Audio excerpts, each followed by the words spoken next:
Welcome back to Nerdybug's Teacher Corner. Today I'm super excited about this video because we are about to start the alphabet series. Throughout the next few weeks, I'm going to be sharing with you all of my ideas about how I teach the alphabet to my students. I'm super excited about this. I've been wanting to make this for a long time. And what makes me more excited is that most of these ideas are actually adaptable to the online setting. So I think this is going to be super useful to you if you're an online teacher. I highly encourage you to subscribe to this channel and to follow along with this alphabet series. Today we're going to be learning about how I teach the letter A. I'm going to be sharing with you 7 ideas for you to do with your preschool students online.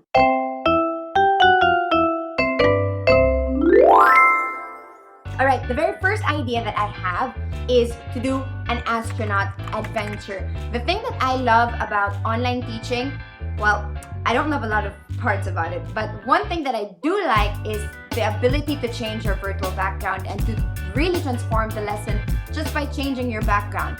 So one thing that you can do with your students is to change your virtual background into an astronaut or outer space themed background. You can make it more engaging and more fun for them if you actually send them the background ahead of time and then ask them to change it with you also during your class. And then you can play all different sorts of outer space themed games. You can do astronaut crafts. You can do a memory game that's outer space themed, or any other kind of activity that is related to the word astronaut. Alright, idea number 2 is to play an animal movement game, or to do any sort of activity that has something to do with animals. Now I have these cards, oops, that's upside down.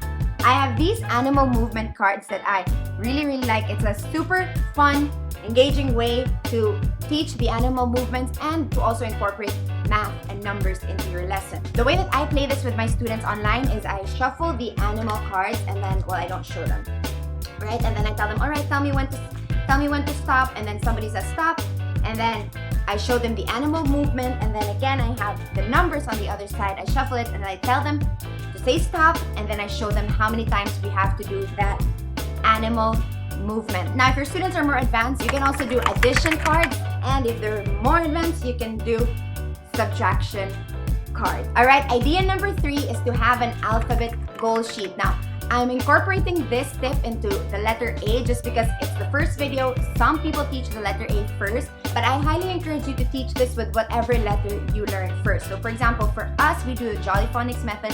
So I would introduce the alphabet goal sheet when I'm teaching the letter S. Now, the way that you can do this if you're in a classroom setting is to just have one alphabet goal sheet for the whole class.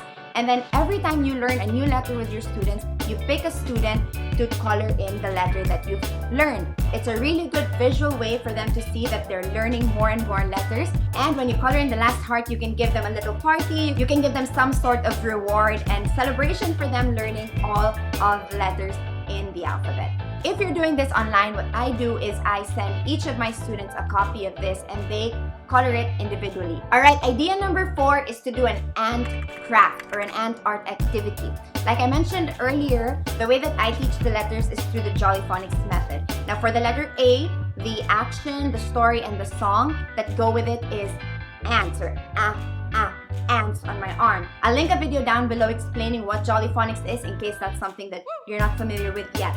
Alright, but for the letter A, I like to really reinforce that a word that you can associate with the letter A is ant. So I think that doing an ant activity is a very good way to do that. Idea number 5 is to do an apple craft. This is something that is super common, but I really like it. I love the way that the letter A looks when it's shaped like an apple. Again, apple is the common word that students associate with the letter A, so it's a good way to reinforce that, and it's just a fun craft to do. If you're doing this online, then just make sure that you prepare the materials for them ahead of time. You send it out monthly, or you send them printables ahead of time so that they can do it with you in class or after class, depending on how your online classes are set up. Okay, idea number 6 is to read the story, The Ant and the Grasshopper. This is a really good story that teaches us about hard work and dedication and the importance of putting in effort into the things that we do. I'll link a video down below if you want to do a video storytelling, or you can also purchase the book and read it to them so they can also see the value of reading stories. Alright, and then last but not the least, idea number 7 is to do an Apple themed activity in your class. There are many different things that you can do revolving around Apple. I'll link a video down below of another creator that talks all about how you can do Apple themes in your class. Alright, those are 7 ideas that you can do with your preschool students to teach the letter A. If you found this video useful, you know what to do. Don't forget to subscribe because in the next few weeks, I'm going to be sharing with you all of my ideas for how I teach the alphabet. Also, if you know another teacher that you think could benefit from this video, then I highly encourage you to share this video with them, share the channel with them. Let's help each other out as we navigate through this weird time of online teaching that still hasn't ended for a lot of us. Alright, I hope you enjoyed this video. See you in the next one. Bye!